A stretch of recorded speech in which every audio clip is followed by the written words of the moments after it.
We take a look at our There For You weather headlines for today. We still expect to see more storms in southern Utah. Flash flood danger remains in place for us. Also, we see a hot holiday weekend for some of us, and then there's the possibility of storms next week.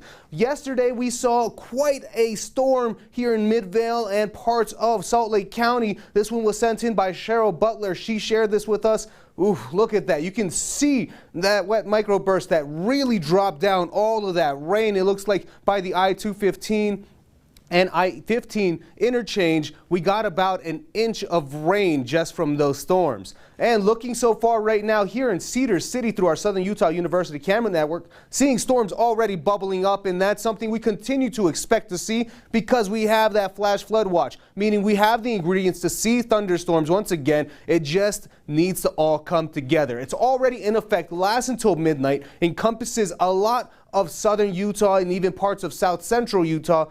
So we will expect to see the possibility for some flash flooding. That's something to keep in mind. So far right now, storm tracker radar showing that we are seeing a little bit of bubbling up here by Escalante and even just to the east of Cedar City. So as we continue throughout the day and having temperatures increase because of that sunshine, we will see more thunderstorms. So far right now, we're still in the 80s around the Wasatch Front. We're looking at temperatures also in the 80s for quite a few areas in the Beehive State. Overall, pretty mild, given that we have all of that moisture in our air. Look at that. We're seeing dew points well into the 60s, 50s for quite a few areas. This means we have all of that necessary water vapor to create these storms. And again, that's all monsoonal flow, and that's why we still have the possibility of seeing a few stray showers for ourselves here in the Wasatch Front and also throughout southern Utah. Look at that. We expect to see the slight possibility, so about 10 to 25% for chances that these storms could put an excessive amount of rainfall. As we look at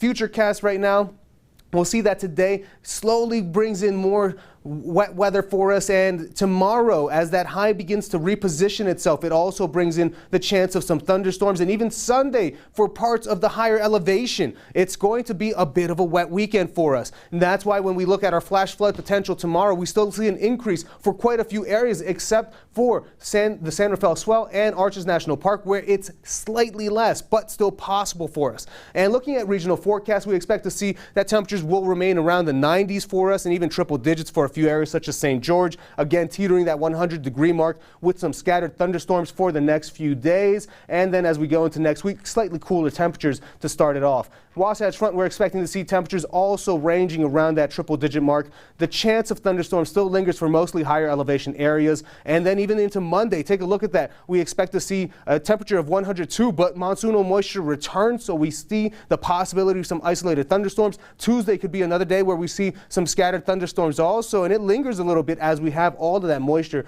just hanging around for us. And if you want to stay ahead of any of these storms or the weather happenings so far this week or next week, be sure to download the Pinpoint Weather app on your smart device using the QR codes on the screen or through your app store. Over to you, Brian.